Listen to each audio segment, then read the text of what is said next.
Hello students, पिछली तासिका को हमने क्या देखा था? एना की किताब इस लेसन का अभ्यास देखा था।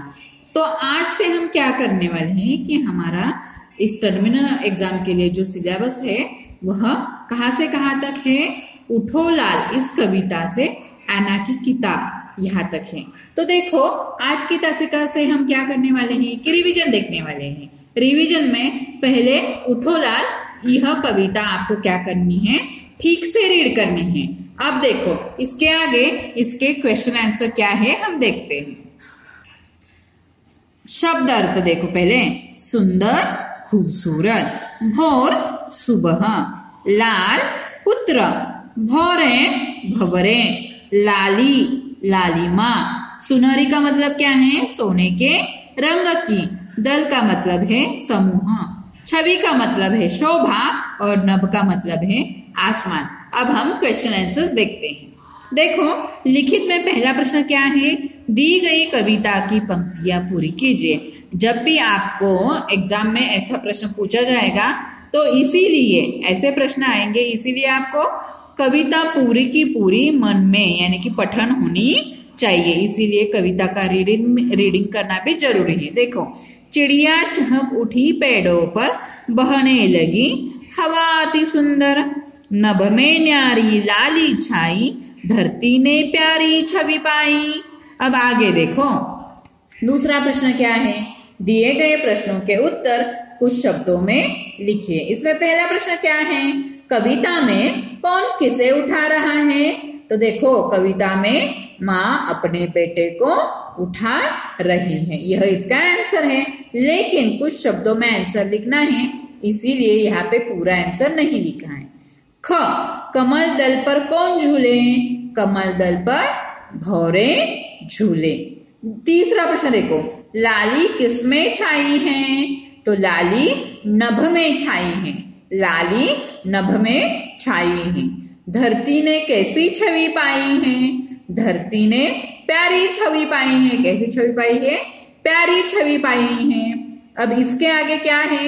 इन तीन प्रश्नों के उत्तर आपने अपनी कॉपी में लिखे हैं। तो वहां के कॉपी में जो भी क्वेश्चन के आंसर है वह सब रीड करना है। उसके साथ साथ टेक्स्ट बुक रीडिंग भी करना है, यानी कि कविता और कविता के नीचे जो प्रश्न उत्तर दिए हैं वह भी आपको पढ़ने हैं। अब आगे देखो, भाषा की दुनिया में क्या क्या है? समानार्थक शब्द, समान तुक वाले शब्द और वचन। समानार्थक शब्द किसे कहते हैं? समान अर्थ बताने वाले शब्दों को समानार्थक शब्द कहते हैं। जैसे कि क्या? पुत्र, बेटा, लड़का। पुत्र को और कौन से नाम से जाना जाता है? बेटा और लड़का। अब देखो, प्रश्न क्या है?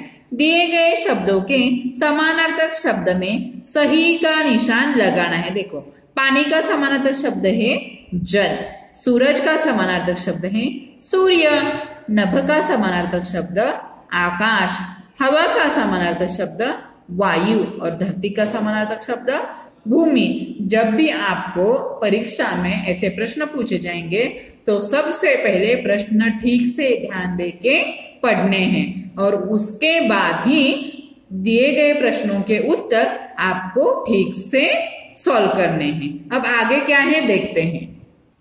अब इसके आगे क्या है कि समान तुक वाले शब्द। पानी, नानी ऐसे शब्दों को समान तुक वाले शब्द कहते हैं, यानी कि कैसे? Rhyming words. इसके ऊपर एक क्वेश्चन है। अब आप दिए गए शब्दों के समान तुक वाले शब्द कविता में से ढूंढकर लिखिए। इसमें पहला क्या है? खोलो। खोलो का समान तुक वाला धोलो। फूले झूले, छाई पाई, आया छाया, खो सो, न्यारी प्यारी। यह सब आपको ध्यान में रखना है, इसीलिए आपको सबसे पहले रीडिंग करना चाहिए। अब इसके आगे क्या है? वचन। वचन कितने होते हैं? एक वचन और बहुवचन। अब वचन किसे कहते हैं? देखो, शब्द के जिस रूप से उसके एक या अनेक होने का पता चले। देखो और एक बार, शब्द के जिस रूप से उसके एक या अनेक होने का पता चले उसे क्या कहते हैं? वचन कहते हैं। जैसे कि एक वचन लड़का है तो उसका बहुवचन क्या है? लड़के। एक वचन नदी और नदी का बहुवचन है नदियां। देखो प्रश्न क्या है, दिए गए शब्दों के बहुवचन रूप लिखिए। बहुवचन रूप लिखने हैं। भौरा का बहुवचन रूप है भौरे। आंख आंखें, बहुत सारी आंखें हैं। झूला झूले, एक हो तो झूला और बहुत सारे हो तो झूले। चिड़िया, एक चिड़िया और बहुत सारी चिड़िया है इसलिए चंद्रबिंदी यहाँ पे लगाई। कविता कविताएं और हवा हवा। अब देखो इसके आगे कौन सा लेसन है, जैसा सवाल वैसा जवाब। यह चित्रकथा है।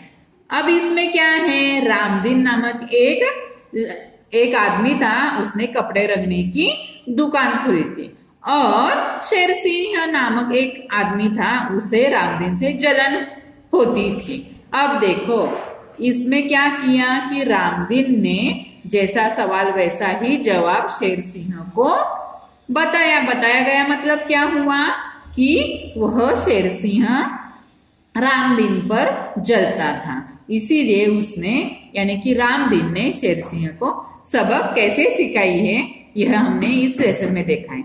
अब इसके हम क्वेश्चन आंसर देखते हैं। पहले शब्दार्थ देखते हैं। अकड़कर, घमंड से भरकर, भलाई अच्छाई, चाल उल्टी पड़ना, अपने षड्यंत्र में खुद ही फंसना।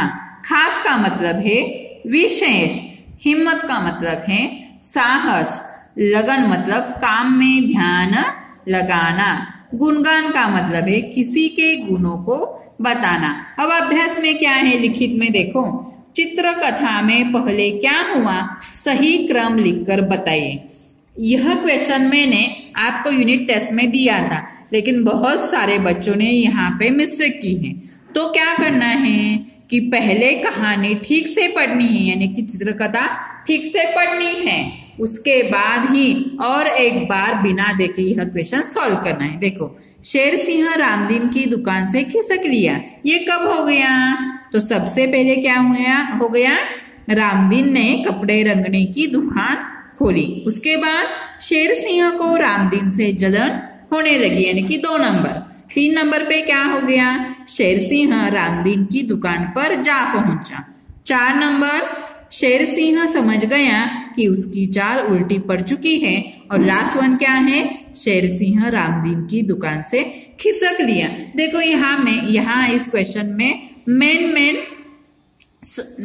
सेंटेंस दिए हुए हैं, इससे हमें पता चलता है कि कहानी में क्या हो गया है, इसलिए इसे सीक्वेंस में लगाना था। लेकिन अभी आपके पास टाइम है, आप आपकी गलती सुधार सकते हो। इसके आगे का प्रश्न देखो, दिए गए प्रश्नों के उत्तर कुछ शब्दों में लिखिए। पहला प्रश्न क्या है, कपड़े रंगने का काम कौन करता था? कौन करता था? रामदीन। दूसरा प्रश्न, रामदीन से किसको जलन होने लगी? शेरसिंह। रामदीन से शेरसिंह क्या करता था? रामदीन से जलता था। शेरसिंह रामदीन को क्या सिखाना चाहता था? सबक सिखाना चाहता था। घ, किसकी चाल उल्टी पड़ गई? शेरसिंह की चाल उल्टी पड़ गई। यह क्वेश्चन आंसर आपके टेक्स्ट बुक के साथ साथ नोटबुक में भी है, तो इन प्रश्नों के उत्तर आपको क्या करने हैं, नोटबुक में से ठीक से पढ़ने हैं। आगे क्या है देखते हैं। भाषा की दुनिया में विलोम शब्द और नए शब्द। विलोम शब्द किसे कहते हैं? Opposite words. देखो, उल्टे अर्थ बताने वाले शब्दों को विलोम शब्द कहते हैं। जैसे कि क्या, सच का अपोजिट वर्ड क्या है? झूठ। आगे के अपोजिट पीछे। अब देखो प्रश्न क्या है, दिए गए शब्दों के विलोम शब्द में सही का निशान लगाइए। अब देखो, भलाई का विलोम शब्द है बुराई, पसंद का विलोम शब्द है नापसंद, दिन का विलोम शब्द है रात और पक्का का विलोम शब्द है कच्चा। अब देखो दूसरा प्रश्न क्या है, रंगाई कौन से शब्द से बनता है? रंग इस शब्द से बनता है। इसी तरह दिए गए शब्दों से नए शब्द बनाने हैं। बुन से बुनाई बनता है, साफ से सफाई बनता है, भला भलाई, देखो चढ़ चढ़ाई, पढ़ पढ़ाई, चतुर चतुराई। तो आज हमने क्या किया कि पहले 2 लेसन की, क्या एक कविता और एक लेसन, इसकी हमने रिवीजन ली है। अगली तासिका को हम अगले 2 लेसन की रिवीजन लेने वाले हैं। लेकिन आपको क्या करना है, लेसन नंबर 1 कौन सा है आपको पता है? कौन सा है? देखो, उठो लाल, यह लेसन नंबर 1 है। और इसके बाद उठो लाल से हमें क्या करना है? उठो लाल से हमारा सिलेबस इस टर्मिनल एग्जाम को ऐना की किताब इस लेसन तक हमें रीडिंग ठीक से, इसके क्वेश्चन आंसर और टेक्स्ट बुक रीडिंग यानी कि क्या लेसन और पोयम आपको ठीक से रीड करके रिवीजन टाइप यानी कि क्या एग्जाम है हमारी, इसीलिए परीक्षा आने तक आपको इसकी रिवीजन ठीक से करनी है। धन्यवाद।